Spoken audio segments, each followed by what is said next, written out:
that will be it for today. Thank you. Okay, thank you, members of the press.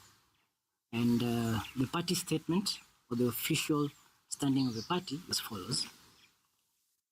The Inject Party continues to affirm its unwavering commitment to the people of Kenya, strengthening our presence and structures while holding the government accountable for its promises. Through our united and dynamic team, led by Morara Kebaso, we have grown the movement, and true to it, many corners in the country right now are in the millions shouting, Inject change. In the past 2 months, the Inject Party has traversed more than 30 counties, engaging directly with citizens to highlight pressing issues and government shortcomings. Our initiative, the Vampire Diary, started by Morara Kebaso, has spotlighted critical areas of failure in the current regime, shedding light on stalled projects that have long plagued development within counties and nationally. Our efforts have resulted in tangible progress, as you can see. From the Kanyagwal Fisheries Project in Kisumu to the Rombo Tomato Agro-Processing Facilities in Loitoktok, all these projects are currently being revived, but more still needs to be done. These achievements underscore our commitment to ensuring that this administration is held accountable and responsible for the development of this nation. At the core of our party's success lies a robust and cohesive structure built around a skilled and passionate team, you can see them here, that operates on a voluntary basis. All the members you see before you, and again, our success lies with the millions of Kenyans who have joined us in their own way, and this is a testament to their belief in our cause and to their commitment to the Kenyan people. It is important to clarify that all public donations to the party are accounted for. There are systems and mechanisms that are in place to ensure integrity and proper utilization of all donated funds. There is a 14-member team that is in charge of all. In fact, the financial reports are always available for scrutiny at the party headquarters. The of accountability and transparency, it distinguishes the Inject Party as a beacon of integrity in the political. As we move forward, the Inject Party remains steadfast to its mission of addressing systemic failures, championing development, and advocating for solutions that resonate with the daily struggles of Kenyans. We invite all Kenyans to join hands with us in building a better future, one where the leadership is synonymous with accountability, service, and action. This is a joint fight that we cannot fight alone, and we need everyone to play a role. The government and us, and they are out there to disrupt and divide our movement. But what we have to say to them is we will not relent, we will not be shaken, and we will not be distracted by those who have personal interests and those who have succumbed to the pressure. The Inject Party is more than a political party. It is a movement that is driven by the shared vision of hope, prosperity, and unity for all Kenyans. Together, we will continue to make strides that reflect the strength and determination of our nation, na tunaamini ya kuwa itabadilika. Thank you very much. Thank you so much. So we believe we can take questions now. Okay, so I don't know whether the first question is to me or to the Secretary General. So it's up to you now to ask. We are very brief. That is our statement. Would you like to ask any questions? Yes. My question is in regards to a certain publication that was made yesterday. Some few members who claimed that they were part of the team of the Inject Party. And they said that they have withdrawn from the Inject Party. My actual question is, were they really members of the Inject Party? Mostly, some of them refer to themselves as the Secretary General, the former Secretary General of the Inject Party. But as you have told us, that Solanke is the official Secretary General of the Inject Party. What is your statement in regards to that? So for inclusion of national justice and civic transformation. That's what Inject stands for. Now, Inject Party is a party that was born by the Kenyan people. It's not really our thing. It is something that came from Kenyans. We are only privileged to serve Kenyans. Now, we've had only one interim Secretary General. We've never had two or three. And the interim Secretary General has always been Solonka Pareno. So anybody out there purporting, claiming, or otherwise saying that they were or could be or should have been the Secretary General, that is not true. However, he holds that position on an interim basis because when you're registering a political party, you need interim officials before the actual officials can be elected at the National Delegates Conference. So when we finally have the National Delegates Conference, the officials of the party will be elected to replace the interim officials. And the interim officials, if they want to run for that position, they'll run and get the true mandate of the people. As at now, he is the one who holds that office and continues to run that function. With regards to people holding a press conference to say they were members and they've left, what we can say is that first, we saw it. We were also disturbed as you were, and we were worried as you were. Some of the people we saw there, we've never met them. We don't know them. We are meeting them for the first time. However, there are some that we know that have been here maybe once or twice. They've come and participated in a meeting or two. And the main point of departure between our value system and their value system is that they expected that at Inject Party, they would be paid heavy salaries for roles within the party. But what we are communicating today is that the work we do here is voluntary. Whatever we receive from Kenyans is only enough for fuel and security. Sometimes we go into our own pockets to pay our own accommodation when we go for Vampire Diaries. We go into our own, personally, I've gone into my own pocket to even finance purchase of some furniture, to pay even some workers. So it's just not sufficient to make everybody as comfortable as they want to be. Remember, what we receive from Kenyans is out of goodwill, and it can only assist us to facilitate the work of civic education. It's not for our own comfort or for us to enjoy life. So I'm so sorry to them that we were not able to meet their expectations, but this is how things are, and they may have to get used to how the things are. I have another question. Yes. This is in regards to a current online battle that is going on, mostly in regards to the current Cabinet Secretary of Mine, Honorable Ali Hassan. He has taken it personal with mostly leaders or young people who take time to criticize the government on social media. And he has labeled himself as the defender of the president of the republic. The table back. And mostly says that the young people that are attacking the government uses free Wi-Fi offered to them by the government. Well, I don't know where the Cabinet Secretary, Honorable Hassan Joe, gets the time to even insult Kenyans on social media, because those Kenyans who are on social media, if he says that they are idle because leaders like him who are corrupt have made it impossible for those young people to get opportunities, so they have a lot of time to be on social media. Secondly, I don't think that his level of education and intellect is one that would want to argue with. Okay, we are definitely more informed than he is. So we'd like him to attend classes so that we just educate him a little bit about our country. For example, I can educate him that there is 8.7 trillion worth of niobium at Mrima Hill in Lungalunga constituency in Kwale County that he needs to safeguard. There is money that is supposed to be remitted to the Kenyan government by Base Titanium, which has been doing mining operations in Kwale County and is winding up its operations this year. There is gold in Transmara constituency. There is even gold in Western province. There is oil in Turkana. I believe his plate is full. Where he gets the time to do these kind of things is what I do not know. I believe he has a lot in terms of safeguarding our natural resources and not participating in corruption or in online social media skits with young people who are unemployed because of corrupt leaders like himself. So it will be unworthy of the Inject party to engage with Ali Hassan Joe. We are a national party. Him is only a kingpin of some area in the coast of people, actually few people who believe in him.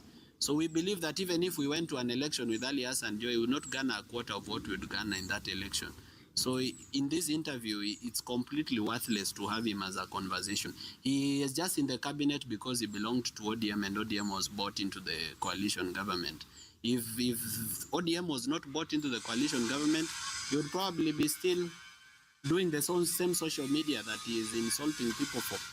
Yeah, so Ali Hassan Joho should get his act together, and President William Ruto should prevent his ministers, cabinet secretaries like Ali Hassan Joho, from insulting Kenyans who are already angry and hungry from the collapsing economy. Should control them. Needs to be controlled. My last question. This one is in regards to a certain statement that was published yesterday in regards to one CEO of David Group of Companies, Red Morara. The government of Kenya exempted him from taxes of worth 11 billion Kenyan shillings, and their main reason for exempting him from paying taxes worth 11 billion Kenyan shillings is that they are trying to attract more investors into the country. What is your take on that, knowing that the president has been pushing it so hard for every Kenyan to be taxed? And also, my last point is, Inject party really a registered party? Because according to the statement that was given yesterday, is that Inject party has not yet been approved by the government of the Republic as a party. So with regards to, those are two questions. With regards to taxation, I believe one of my team members can answer. With regard to registration, I believe that falls in the docket of the Secretary General. So I don't know who will handle taxes. Farida? Let me not take that one at this point. You can Okay, come closer to them. Oh, okay. Oh, She can. oh, you wanted to speak? Just go ahead. Okay, just go ahead. Okay, now with regards to, let's start with the party registration first of all. So party registration in Kenya, it's a process. You first start with the name reservation, then you reserve the symbol, you reserve your slogans, you reserve your party colors. So Inject party, where it is right now, is at the registration of the symbols, colors, and slogans. The next, and those have been approved. The next process will now be to upload our constitution and certain party documentation, together with the list of the founders and all that. And once that is complete, we will now proceed now to get a provisional certificate. Once you get a provisional certificate, we now start the recruitment drive for all Kenyans, go county by county, registering people into our political party. And then finally, we will now get our final registration certificate. So it's a process. We can't complete. There's no political party in Kenya that has ever been registered within a month. It's practically impossible. We are in the process of registering the party, but we have the name reservation, the party slogans, the party colors, and the party symbol all reserved. Yes. With regards to Taxation? On the question on taxation, this is what we would say. There are laws on how somebody can be exempted from tax obligations. So it really will be important for us to understand and to verify that the president, in making that decision to exempt that particular individual from tax obligation, that he followed the set regulations when it pertains to tax law. Yes. And it actually speaks volumes. Exempting taxes for billionaires while increasing taxes for ordinary Kenyans, that tells you that this is a government that doesn't care at all about the ordinary Mwananchi. So it's alarming.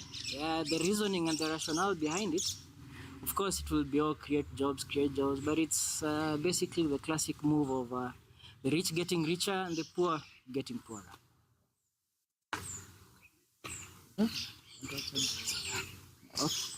Yeah, actually, let me just, on the same point about the taxation.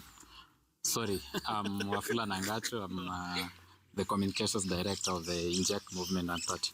So to add on the taxation issue, actually, that's the exact definition of state capture, where individuals are using their own connections and links to influence policies, because that is a policy that they are trying to sneak in through KRA, so that they can exempt a particular person to have a favorable competition against other people who are dealing with the same thing. It's the same thing that is happening, and if you're very keen, the government of Ruto, since they came in power, most of their policies and laws that they are bringing in, they are laws that are making someone somewhere a billionaire. When they come up with what we call a shift project or shisha or shia, what they are doing exactly is they are bringing a system that will bring a new set of people so that they can control the funds, and they're forcing people. Because I had the advisor, he's one of his advisors, Moses Kura, I don't know what he advises him. He said students will not be allowed to report to school when they have not been registered on the shift system. So what exactly they are doing, they are trying to use the parliament and the executive to bring laws so that they can make money for themselves.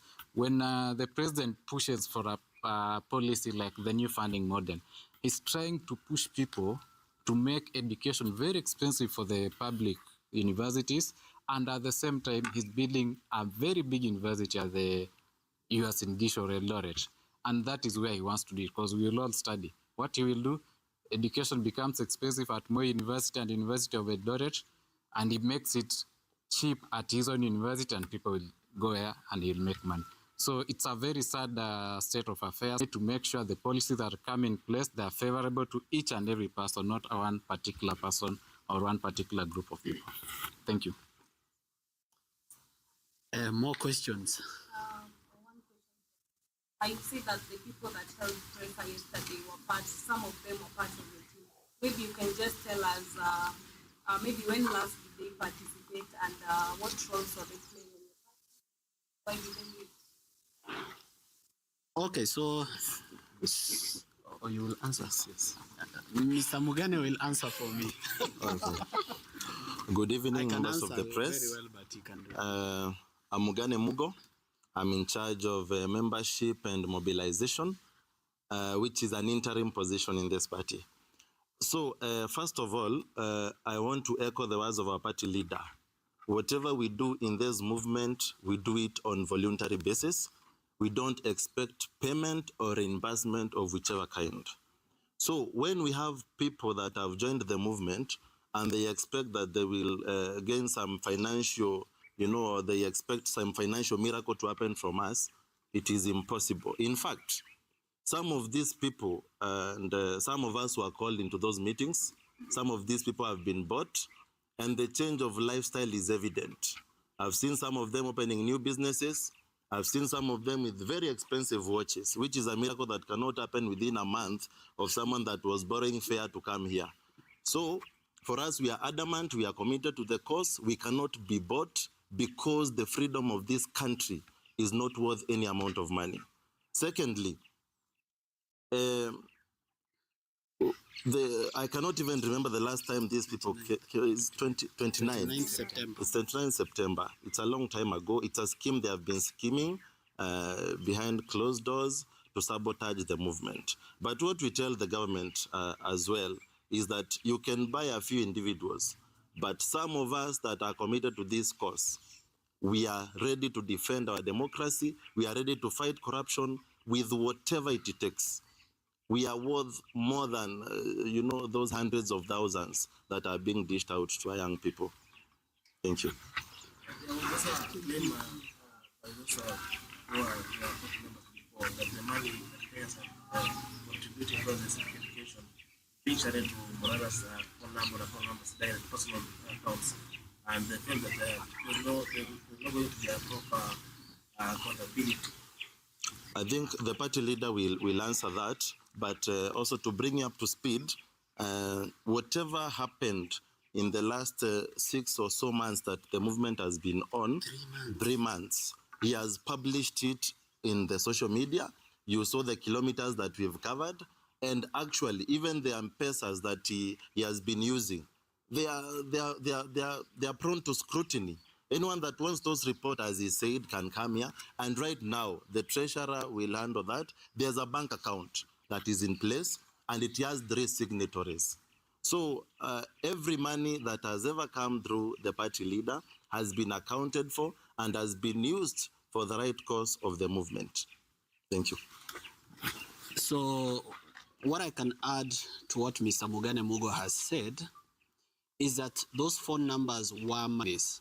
When we started, Kenya started donating to those numbers, I stopped using them for personal reasons, and now they were being used by the party. In fact, everybody here can say that they've had access to those phone numbers. In fact, even the messages you write to those phone numbers, Dalias has had, to read them, and then he briefs us on what is going on. So this is what happens. The reason we had to use a phone number to receive money is because, one, to avoid the con men. Because when they send the money and the person they know is Morara and they see the name imeleta kwa M-Pesa Kebaso Morara, they develop a sense of trust. The second issue why we had to use those phone numbers is because we had a lot of support from the diaspora, which we still have to date. There are people who are in the US, who are in UK, who are in Germany, who support us and who support the movement to have fuel and to have security.